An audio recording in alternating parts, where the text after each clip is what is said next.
ونشهد أن لا إله إلا الله وحده لا شريك له وأشهد أن محمدا عبده ورسوله أما بعد فأعوذ بالله من الشيطان الرجيم بسم الله الرحمن الرحيم قل أعوذ برب الفلق من شر ما خلق ومن شر غاسق إذا وقب ومن شر النفاثات في العقد ومن شر حاسد إذا حسد الله أكبر بسم الله الرحمن الرحيم قل أعوذ برب الناس ملك الناس إله الناس من شر الوسواس الخناس الذي يوسوس في صدور الناس من الجنة والناس الله أكبر حضرات علماء کرام دلی کلی و دلی علاقی و شاوخوانا راتنون کو عام مسلمانانو دانن چکم تقریب و پروگرام جوړ دی دا زمان و استاذ یورو جناب مولانا شیخ آغی محنت کړی دی او کوشش کړی دی د هغې محنت او کوشش په نتیجه کې د الله تبارک وتعالی د عظیم کتاب قرآن پاک تفسیر او ترجمه هغې اختتام ته رسولې ده الله دې د دې په دې سعی او په کوشش کې نور هم برکتونه پیدا کړي دا نن چې موږ او تاسو راجمع شي دا د هغې برکات دي من اخرنی دا دو سورتونه هغه پریخي دي او هغه سلسله کې مونږ راغلي یو د قرآن کریم په دې اختتام کې مونږ او تاسو شرکت کړي دا مونږ د خپل راتللو احسان ومالا مینه کوو چې مونږ وایو چې مونږ احسان کړی دی او پتا باندې احسان وارو چې موږ ستا مجلس ته راغلو ستا د ترجمې ختم ته راغلو بلکې دا به د هغې یو احسان په ځان باندې منو چې هغې موږ ته په دې آخري دوه صورتونو کې د اختتام په دې مجلس کې موږ او تاسو ته زمینه برابره کړه هغې دا محنت او کوشش وکړو د هغې په موږ او تاسو باندې لوی احسان دی چې زموږ او تاسو باندې په دې آخري مجلس کې د شرکت ثوابونه وګټل دا به مولانا حبیب احسان موږ او تاسو باندې د قرآن کریم تفسیر او ترجمه کول د هغې باره کې زه خبره نه کوم خو دومره درته وایم چې د قرآن کریم تفسیر او ترجمه د دې ډېر زیات لوی برکات دا یو لوی سعادت او خوشحالي قرآن کریم سره تعلق د قرآن کریم تفسیر او ترجمه کول قرآن کریم سره تعلق ساتل دا د رب العالمین د ذات سره تعلق ساتل یو لوی عالم تېر شوی هغه د شاه عبدالقادر رحمه الله د شاه عبدالقادر رحمه الله دې 50 کاله د قرآن کریم تفسیر او ترجمه کړې 50 کاله دا شاه عبدالقادر رحمه الله چې کله وفات شو د دې جنازه یو بل لوی شیخ تیر شوی آغیر تشاف فضل الرحمن قیم مراد آبادی رحمه اللہ آغیر دی جنازہ وکا جنازی لورستا وقبر بانی علماء مسئلہ بیانی علماء مسئلہ وقبر بانی دی بیان کون دی بیان کو دوران کی خلق کو تقولی وی اے خلق کو دی بیان کو دوران کی رب العالمین ماتا پا کشفانی کو خودن چکل شاہ در قادر رحمہ اللہ کو دی مغبرت دفن شو اللہ تبارک و تعالی شاہ در قادر رحمہ اللہ کو برکت باندی اللہ پاک دری مقدرین السلور مربع من عذاب اللہ کوتا شاہ در قادر رحمہ اللہ دفن قول بانی چلی مغبرت دفن شو داولی ذکر یہ در قرآن کریم تفسیر و ترجمہ کوانا در قرآن کریم تفسیر سے تعلق و واسطہ جدید تفسیر و ترجمہ دیر برکات دا دو صورتونا جدید انشاءاللہ کوشش کو علماء کو اصل کی یعنی عام مسلمانان ورنو دلیل ذہن مطابق یعنی وہ یوسا آسانا اور پختو جبا کی اور آسانا طریقی بانی وصول خبری یہ دو صورتوں متعلق انشاءاللہ حاصل داد دو صورتوں داد دنیاوی و اخروی مضرات و دپارا داغیر دپارا داد دم دے جدید امخ کی صورت چی ذکر شو صورت اخلاص ذکر شو اور صورت اخلاص کے اللہ تبارک و تعالی وحدانیت ذکر شو اللہ با یوال ذکر شو قل هو اللہ احد اے پیغمبر رسالان اعلان و کبھی خلقتا وقتوی اللہ تبارک و تعالی یوال اللہ شریک نلد دنیا کے سمر شریکان دیداغی طور نفی وشو اس آغا ذات چی یو دے لا شریک ذات دے اور اللہ صمد آغا ذات چی چاہتا محتاج دے دے بی نیاز ذات دے مگر آغا ذات نا پناہ مختل بکار اور دین دو صورتوں کی دنیاوی و دو اخروی مضرات و نا پناہ مختل شریر مجھے کے لیے اشارہ دا کہ کم ذات آغا چاہتا محتاج نرے مگر آغا ذات نا پناہ ہوا جدید دو صورتوں متعلق اور مسند احمد کی امیگی و روایت کرنے نبی کریم صلی اللہ علیہ وسلم مبارک حضرت جبریل علیہ السلام تا شکایت کو اور دویوے چدلتا یو گیریری مغمہ تسکیمون و سادشون جوڑے جبریل علیہ السلام دلال تبارک و تعالی طرفنا دا دو صورتون راولو دا دو صورتون اللہ نازل کرن پیغمبر علیہ السلام تویل چی دا دو صورتون وایا اور تبت شیطان او دی پیری اسکیمون و سازشون امین محفوظ نبی علیہ السلام فرمائی چی یوزل ماموز کروانا ومانزوانی ونارم شیطان راہی زمان پا مخ کی نخری پیخی کرو پیزو چی دمانزن اخلاص شو نو شیطان میرا ہونیو پیزو چی بیداو چی دابات دی مسجد جستنی پوری کرام او چی کل سہر شی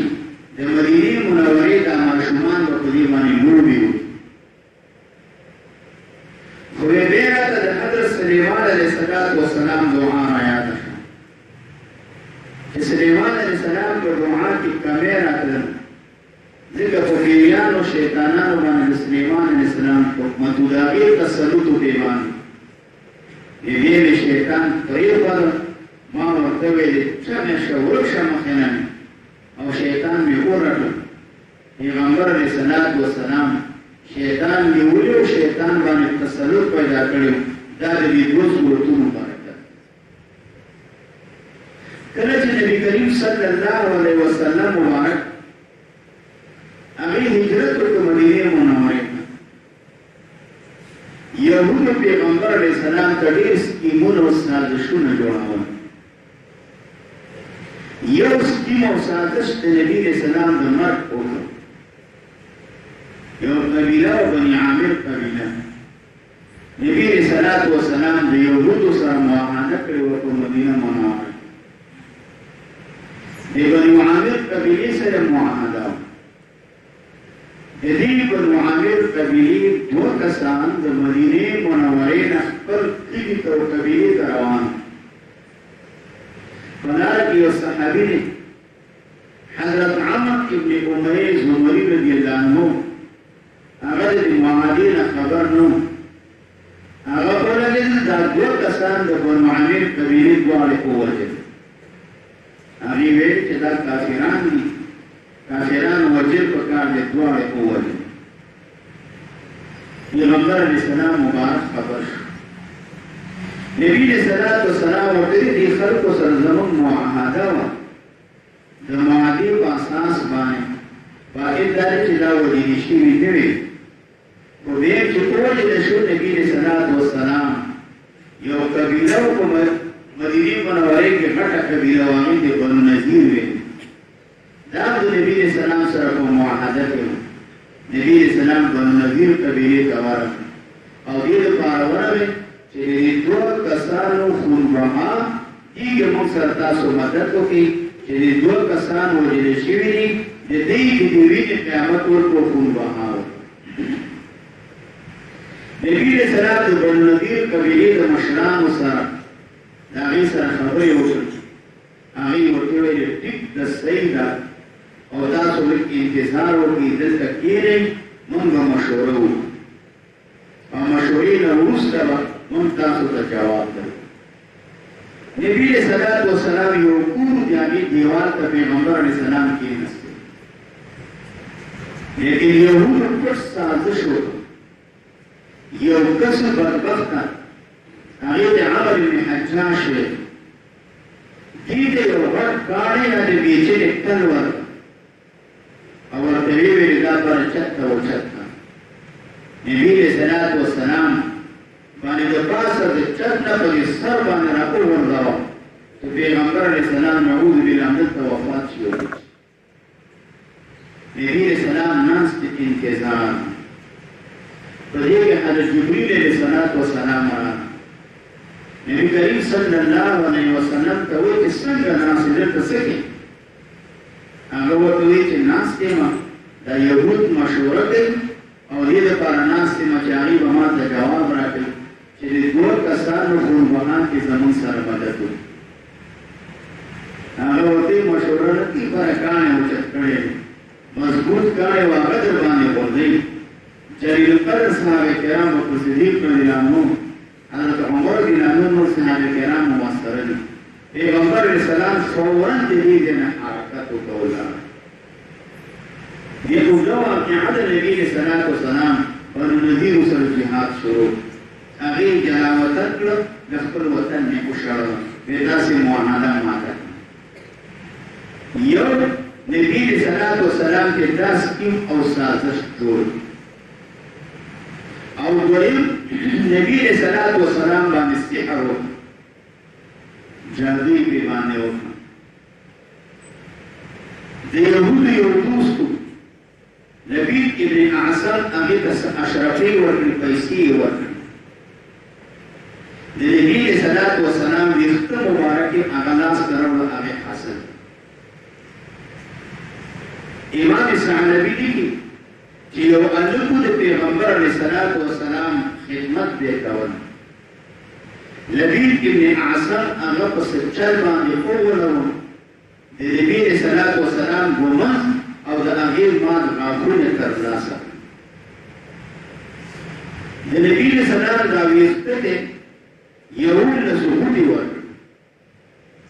په هره غوټه کې د جامو د ګنډلو ستنې ور وډومل او د دې نه مور یې تاو کړ. د ګجوري په سر کې یوه پوزکې وي، دا پوزکې یې نه تاو کړ، مور یې تاو کړ. یو قبیله د هغې ته بني زریق وایي. د بنو زریق قبیله کې یو کوهي وه، هغې ته ډیریزي اروان وایي. د دې ډیریزي اروان د هغې په بیخ کې دا سحر او جادو یې هلته د یو ګټې نه دې هلته کېښودله وکړه. نبی کریم صلی الله علیه وسلم مبارک باندې دا اثر وشو چې نبی علیہ السلام باندې ډېره راتله. یو کار به یې کړی و، پیغمبر علیه السلام به ویلې چې دا مې نه دی کړی. یو کار به یې نه و کړی، نبي علیہ السلام به ویلې چې دا مې کړی. د وحي متعلق د دین متعلق نبي علیہ السلام باندې هېڅ اثر نه و راغلی. خو دنیوي اموراتو کې دغه اثر نبي علیہ السلام باندې وشو او شپږ میاشتې پیغمبر علیه السلام باندې دا بیماري او دا اثر و. د شپږ میاشتو نه وروسته یو ځل نبي علیہ السلام حضرت عایشې رضی الله عنها ته فرمایي، وی ای عایشې، الله تبارک وتعالی د خپل بیماري علاج ما ته وښود. دوه کسان راغلل، زه ملاستم، دوه کسان راغلل، یو حضرت جبرائیل علیہ السلام بل حضرت میکائیل علیہ السلام. دا یو بستر ته کېناستېده او بل مې پښو ته کېناستېده. دا سر والا د پښو والا نه تپوس کوي، وی خبره ما ته اورئ. دا سر والا د پښو والا نه تپوس کوي چې سړي باندې څه چل شوی. هغه ورته وایي په دې باندې سحر شوی، جادو دې باندې شوی. بیا تپوس یې وکړ چا کړې ده؟ لبیب ابن اعصم او هغې مرغانو کړې ده. بیا تپوس یې وکړ په څه کې کړې ده؟ بیا هغه ویښته ته یې بوټي ورکړي، جامو ګنډلو ستنې پکې ټومبلې ده او بیا مومې کې نه تاو کړي دي. په دې کې دا سحر او جادو کړي.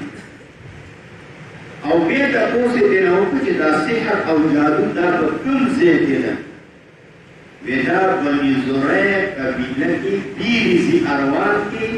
د کوهي په ښکته تین کې هلته د یو ګټې لنډې دا خښه کړی شوی. او بیا تپوس یې ترې وکړو چې دا سحر جادو په څه ختمېږي؟ وی دا په دې دوه صورتونو باندې ختمېږي، قل اعوذ برب الفلق او قل اعوذ برب الناس. چې دا دوه صورتونه دي، دې کې 11 آیاتونه دي. د نبي علیہ السلام دې ویښته ته 11 بوټي ورکړي. وی دا چې دا یو آیت وایي نو بوټه به کولاوېږي. د ویښتو بوټه څوک خلاصولی شي؟ نبي کریم صلی الله علیه وسلم مبارک چې سهار شو، صحابه کرام یې ځان سره واغوستل. نبي علیہ السلام دې کوهي ته ورغی. صحابه ورته ویل چې خوب کې راته همدا کوهي ښودلی شوی و. نبي علیہ السلام دې کوهي ته ورغی، هغه جادو سحر راوویست. پیغمبر علیہ السلام وفرمایل، وی دا بدن مې داسې سپک شو لکه سړي باندې چې یو لوی پیټه کېښودلی شوی او د اوبو نه هغه پیټې اوچت شي. وی دا بدن مې داسې سپک شو. بیا حضرت عایشې رضی الله عنها نبی علیہ السلام ته ویل، د الله پیغمبر، دا کس خو تا ته معلوم و چې چا سحر جادو کړی نو دا به دې ښودلی وو. نبی علیہ السلام مبارک به د خپل ځان لپاره چا نه انتقام او بدل نه اخیستله. وی ای عایشې، الله تبارک وتعالی زه جوړ کړم، نو لهذا د سړي ښودلو څه ضرورت چې ما خلکو ته ښودلی چې هغه سحر جادو یې راوویستله، 11 بوټي ورکړي. نبی علیہ السلام یو آیت ویلي، د هره بوټه په خپله کولاوېدله او خلاصېدله. د نبي علیہ السلام ویښته ډېر مبارک ویښته دي، خو دې ظالمانو د نبي علیہ السلام په ویښته کې سحر او جادو. یو صحابي دی د حضرت پیغمبر علیہ السلام خادم پاتې شوی، 10 کاله د نبي علیہ السلام دې خدمت کړی. هغې ته حضرت انس رضی الله عنه، حضرت انس رضی الله عنه وایي، د پیغمبر علیہ السلام د حج په دوران کې سر مبارک وخوري بیا ما ته دا ویښته راکړه نبي علیه الصلاة والسلام دا ویښتې چې راته راکړه نبي علیه الصلاة والسلام بیا دا ویښته ما واغستله بیا دا ویښته مې دوه ویښته په صحابه کرامو تقسیمول دوه ویښته مې صحابه کرامو ته ورکړه حضرت ام سلیم رضی الله عنها فرمایي وی هغه دوه ویښته هغه ما سره وو د برکت دپاره مې ساتلي هغه مې په یو شیشه کې بند کړي وو وی مدینې منورې کې به چې کله یو بیمار پیدا شو ویښته نه هغه شیشه به مې په اوبو کې ووهله هغه اوبه به مې بیمار ته ورکړي د نبي علیه السلام د ویښته په برکت به الله تبارک وتعالی هغه بیمار ته شفا ورکړي رب العالمین به هغه جوړ کړ د نبي علیه السلام دومره برکتي ویښته وو په دې ظالمانو پسې او د نبي علیه السلام بدن ډېر مبارک بدن او هغه مبارک بدن باندې دې سحر و حضرت ام سلیم رضی الله عنها فرمایي یو ځل نبي کریم صلی الله علیه وسلم هغه وضو نبي علیه السلام په دې تندي باندې نری نری خواله راغلی بیا ما یو بوتل راواغست او ځان سره مې دا وویل چې د نبي علیه السلام د دې تندي مبارک دا خواله به زه په دې بوتل کې جمع کوم چې پیغمبر علیه السلام ته قریب ونږدې شوم نبي علیه السلام راویښ شو ما ته ویلي ام سلیم څه کې ما ویل ستا دا خواله زړه مې غواړي چې دا په دې بوتل کې ځان ته د برکت دپاره جمع نبي علیه السلام انکار ونه کړ پیغمبر علیه السلام په تندي مبارک باندې دا ګوته راکاږله هغه خواله ما په شیشه کې بنده کړه بیا مدینې منورې کې چې کله ښادي وه خوشحالي به وه واده و کوزدل به وه سنتي به وه ما به د نبي علیه السلام دا خواله په دې بدن باندې وهلې وه هغې ته مې ګوته ککړه کړه بیا به مې په دې بدن باندې ووهله بیا کله به د زنانو مجلس ته لاړم زنانو به راتلې ام سلیم دا مشک دې کوم ځای نه کړي دا عنبر دې کوم ځای نه کړي دا بهترینه خوشبويي دې کوم ځای نه کړې ده ام سلیم وایي دا نه مشک و نه عنبر و دا د پیغمبر علیه السلام د بدن مبارک والا و نبي علیه السلام د بدن مبارک خولې نه به خوشبويي کړل او موږ چې خولې شو زموږ د بدن نه بدبويي شي نبي علیه الصلاة والسلام به چې کوم لار باندې تللی و صحابو ته به هغه لار معلومېدل چې نبي علیه السلام په دې لار تللی دی ولې ځکه د نبي علیه السلام د دې بدن په مبارک د وجې نه هغه لارې نه به خوشبويي کړله صحابو ته معلومېدل چې نبي علیه السلام په دغه لار باندې تللی دی نو دا ټول صورتونه دا د سحر او د جادو د دفع دپاره سحر جادو سړی به دا وایي چې نبي علیه السلام باندې څنګه سحر و جادو شو سحر جادو دا کېدی شي په انبیاو باندې کېدی شي سحر جادو دا د طبعي اثراتو یو اثر دی لکه د اور کار طبعي کار سوځول دی د اوبو یخوالی دی داسې په انسان باندې تبه راځي بیماري راځي سرخوږی پرې باندې راځي دغسې په انسان باندې په انبیا علیه السلام باندې سحر جادو دا هم کېدلی شي او دا دو صورتونه ډېر مبارک صورتونه ډېر برکتي صورتونه د دې دوه صورتونو متعلق د دې فضیلت د علی او صحابي د حضرت عقبه بن عامر رضی الله عنه فرمایي نبي علیه السلام یو ځل موږ ته وفرمایل چې ای صحابه تاسو ته څه پته ده الله پاک بېګا په ما باندې داسې دوه صورتونه نازل کړي دي چې د هغې مثل مخکې نه دی لیدلی شوی مخکې کتابونو کې د هغې مثل نه دی لیدلی شوی دې نبي علیه السلام دا دوه صورتونه تلاوت کړ بیا هغه قل اعوذ برب الفلق او قل اعوذ برب الناس عقبه بن عمرو بن عمرو نبی علیہ الصلوۃ والسلام یو ځل په سفر دوران کې مونږ ته دا دوه سورتونه تلاوت د ماښام مانځه وکړه. نبی علیہ السلام په ماښام مانځه کې دا دوه سورتونه مونږ ته ولوستل په مانځه. بیا نبی علیہ السلام وفرمایل صحابه دا دوه سورتونه د اوده کېدو په وخت کې وایي او دا دوه سورتونه رابیدارېدو په وخت کې وایي. چې اوده کېږي هم دا دوه سورتونه وایي او چې بیدارېږي نو هم دا دوه سورتونه وایي.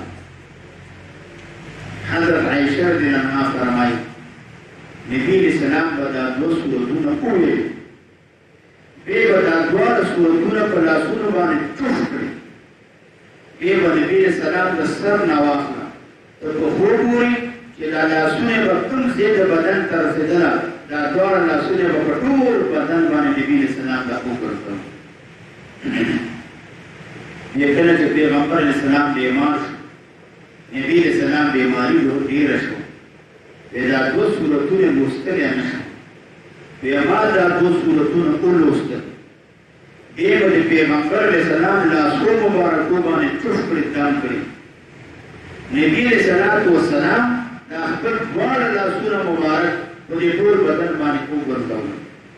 حضرت عائشہ وایي چې دا کار مې ولې وکړ؟ بیا دا کار مې ځکه وکړ چې ما ویلي چې زما لاسونه د پیغمبر علیہ السلام مبارک لاسونو په شان ته چېرته کېدی شي، پرېږده چې نبي علیہ السلام په دې خپل بدن باندې دا خپل مبارک لاسونه راکړل. نو پیغمبر علیہ السلام به دا دوه سورتونه لوستل. تاسو دا دوه سورتونه وایي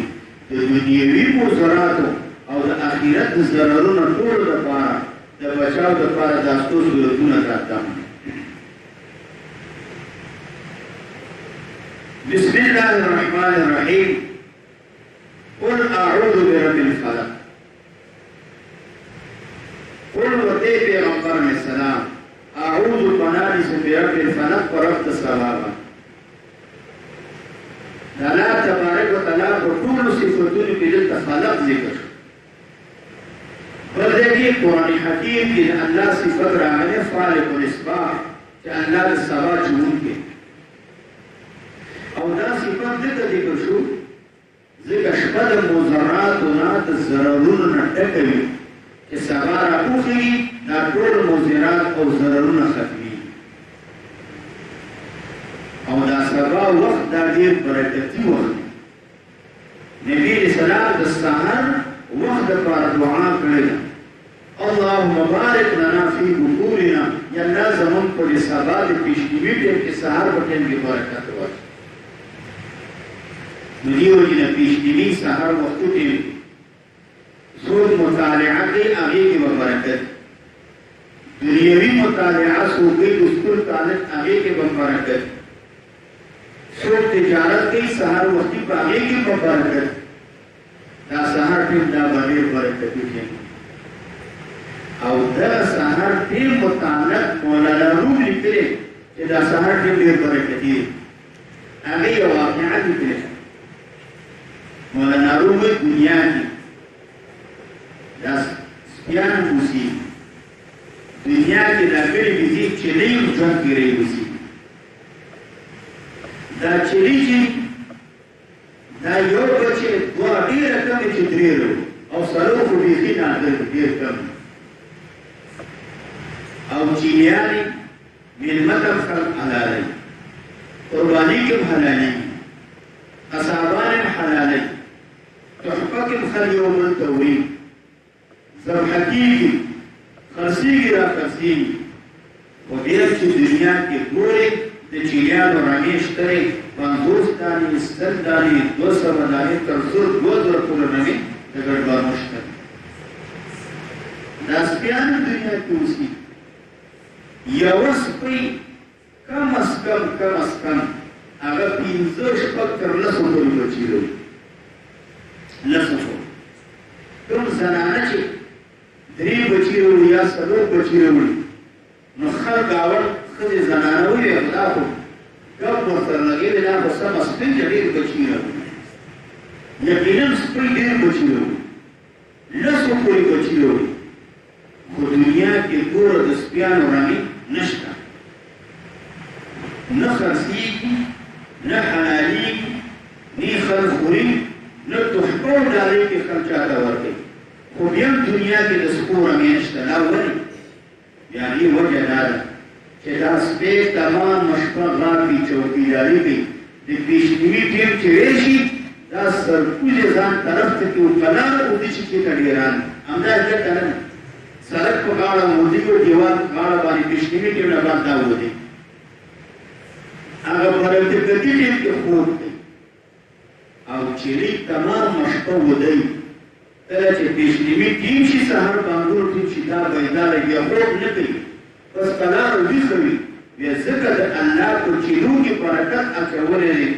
ځکه سهار خوب نه کوي او د دې سپیانو نه د دې نه الله تبارک وتعالی برکت اوچت کړی، دا د سهار د ټیم د وجې. او علما وایي چې سهار تر څو برختلی نه وي نو خوب کول دا مکروه دا ښه نه دی تر ماښامه کول. ته دې وایې روژه کې به څه چل کوو؟ روژه کې خو چل اسان دی چې لمونځ وشي نو هغې نه بعد تلاوت وکړه، که ډېر وس تېري یو څلور سپارې تلاوت وکړه، 3 سپارې تلاوت وکړه، نو چې تلاوت نه فارغېږي ثوابونه به وګټې، مر به راختلی. نو هغې نه بعد چې یو پاو شل منټه تېر شي، یو 2-4 رکعته د اشراق لمونځ وکړه، نو هغې نه بعد وده شه، په دې خوب کې به ستا الله برکت واچي. د 3 پاو وروسته وده شي، په دې کې به دومره برکت وي چې الله تبارک وتعالی د پوره خوب چې څومره خوب ته کوله څو ګنټې، هغه اندازه به ستا دماغ ارام وي او ستومانه به وي. ځکه دا ټیم دا وخت ډېر برکتي وخت او ډېر مبارک وخت. نو دې وجې د الله صفت فلق دلته ذکر شو. قل ورته پیغمبر علیه السلام اعوذ پناه نیسم برب الفلق و رب السماوات من شر ما خلق، پناه نیسم د شر د ټول مخلوقاتو. څومره شرونه چې دي په دې کې ذکر دي، من شر ما خلق دا لفظ زما عموم دپاره، خو دیم الله تبارک وتعالی د 3 څیزونو تخصیص کړی دی. یو ومن شر غاسق اذا وقب، پناه نیسم د شر د هغه تیاره شپې نه اذا وقب، کله چې دا خوړه شي. غاسقین د غصب نه جوړ شي، غصب هغه تیاره شپې ته ویل کېږي، وقبه د رطوب نه جوړ شوی، نو دا پوره خورېدلو ته ویل کېږي. ومن شر غاسقین، پناه نیسم شر د هغه تیاره شپې نه اذا وقبه، کله چې دا تیاره خوره شي، دا تیاره پوره شي. او د دې تخصیص ځکه وشو ځکه چې شپه دا د مزاراتو رټکه وي، دا قوم د شپې وي، دا رخل د شپې اچي، ماران د شپې وي، نړمانان د شپې وي، چې سهار ټیم شي دا ټول څیزونه ختم شي. ومن شر النفاثات فی العقد، پناه نیسم د شر د وهونکو نه په غوټو کې. نفاثات دا د نفس نه جوړ شوي پوکي ته ویلې کېږي، ځکه دا خلک چې سحر او جادو کوي نو هغه پوکي وایي. عقد عقدتون جمع ده، غوټې ته ویلې کېږي. او د دې تخصیص ځکه شوی دی ځکه نبي علیه السلام باندې یهودو دا جادو کړی، هغه ویښتو ته غوټې اچولې. او یا د دې تخصیص ځکه شوی ځکه دا جادو داسې شی دی چې تا ته به تکلیف وي خو ظاهري هېڅ معلومېږي. دې چې بدن مې درد کوي،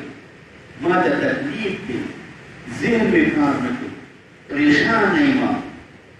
مسایل مشکلاتو کې به ګیري، چا به درباندې سحر کړي خو ته به په ځان باندې پوه نه یې، نو سړی په ځان نه پوهېږي. نو ځکه د دې تخصیص وشو. ومن شر حاسد اذا حسد، پناه نیسم د شر د کینهګر نه اذا حسد، کله چې دا کینه وکړي یا دا کینه ښکاره کړي. حسد یو حسد یو بله بهتر، حسد حرام دی، ناجائز دی، ناروا.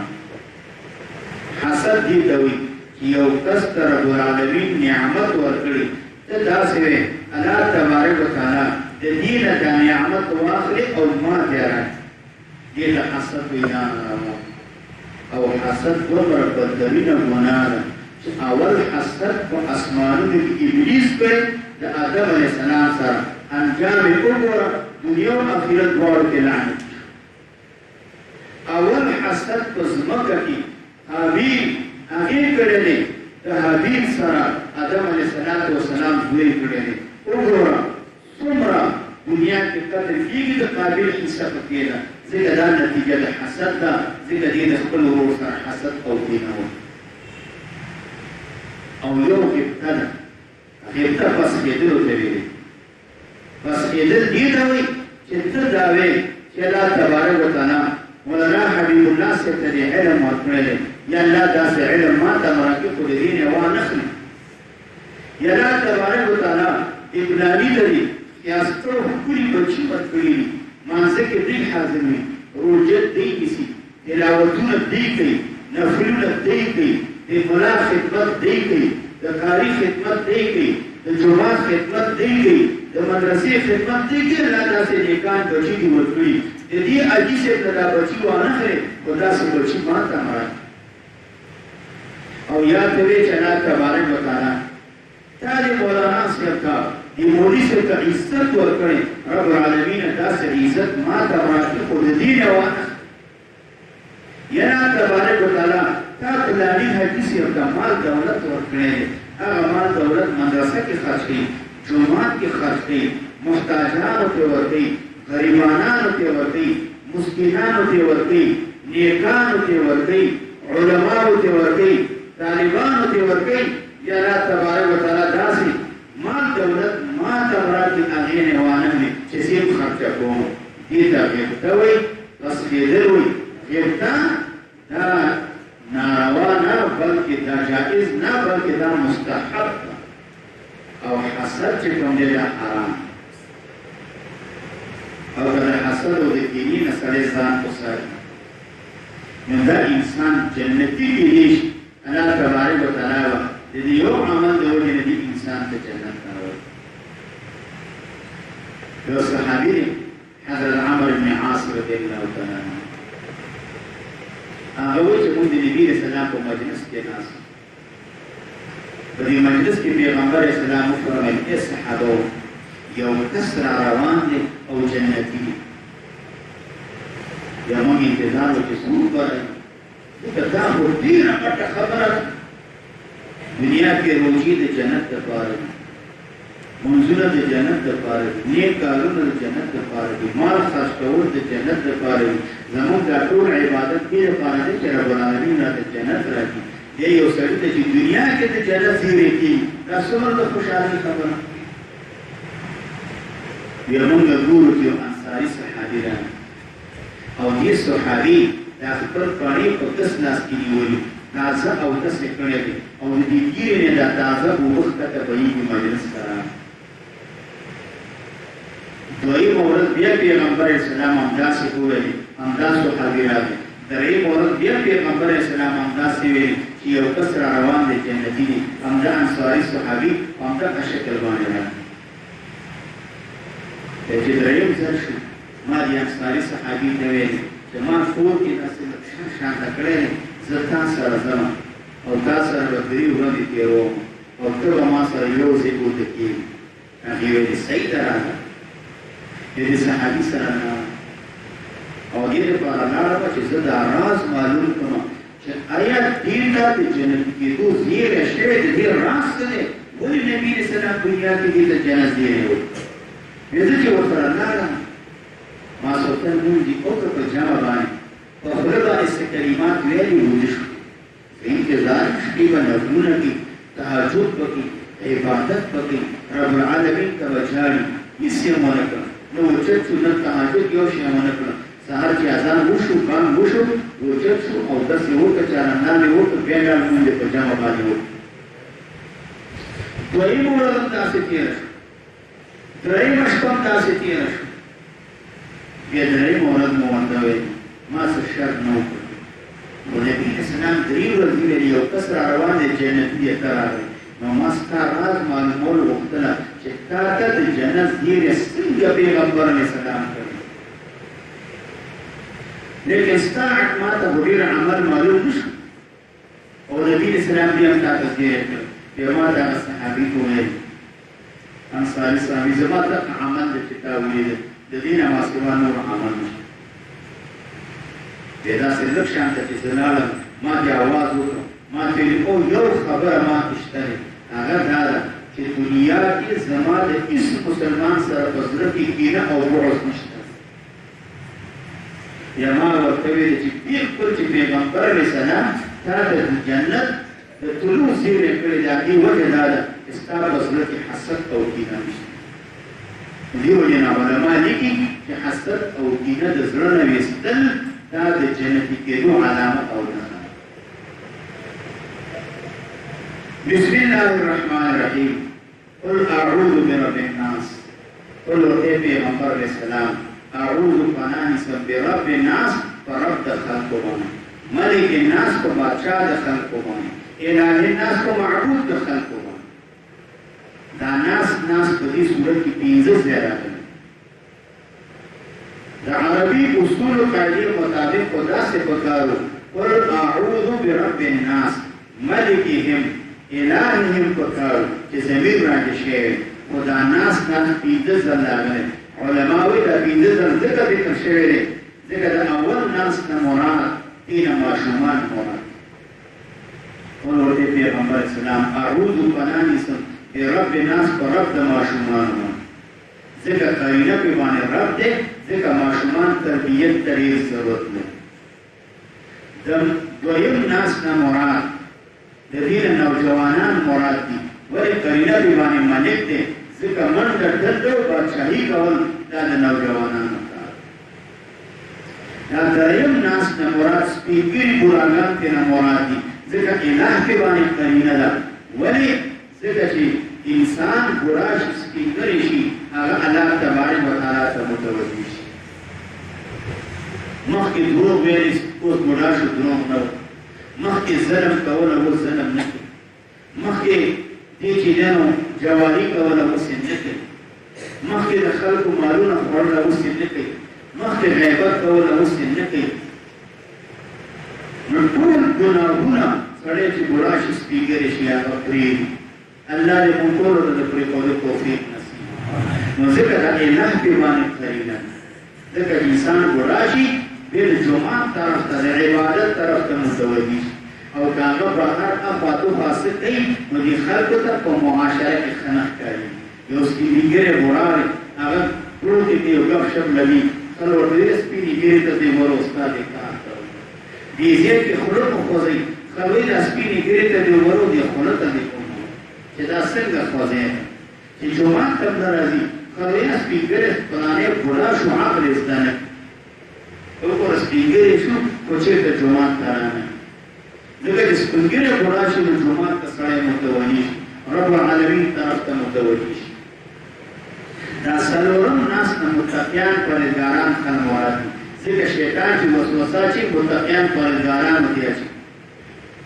شیطان چې وسوسه اچوي جومات ته روانې وسوسه اچوي خوب نه بیداري کې وسوسه اچوي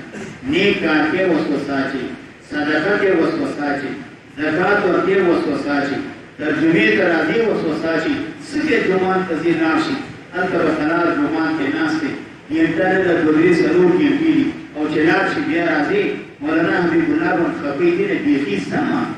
دغه ته قرار کې وسوسه اچوي شیطان د جومات ته چې څوک وسوسه اچوي نه دي راپرېږدي چې غلا کې شیطان وسوسه اچوي نه بیا بیدار چې جومات ته نه ځي شیطان وسوسه اچوي چې جومات ته لاړ شه شیطان وینا نر کار دی وکړي چې یې نه کې همیشه دا کار کوو جومات ته لاړ نه شي روژه کې لاړ نه شي تلاوت کې شیطان وسوسه اچوي تلاوت کې بس ته کنه ستړی کېږي خوب وکړه د جمعې په ورځ چې علما بیان کې شیطان وسوسه اچوي مقتدیان اکثر ودري او خوبونه څنګه ولې ستاسو سرور ته ناست دي او د دې بدترین ذلیلترین د دې مخلوق چې اجراګان دي هغې ته ناست دی خوب راځي درته نه سبا پورې دا بوډاګان سپینګري ورته ناست سپینګري بوډاګان ورته ناست دي نوجوانان ځکه شیطان هلته وسوسه نه اچوي نیک کارونو کې وسوسه او دا څلورم پنځم ناس نه مراد دین شریر او بدترین خلک نه مراد دي ځکه د دینه پناه غوښتل شوي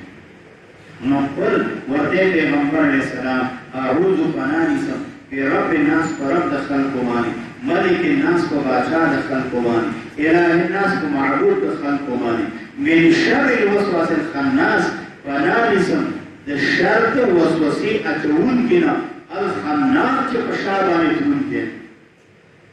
وسواس دا مصدر دی په معنا د موسوس سره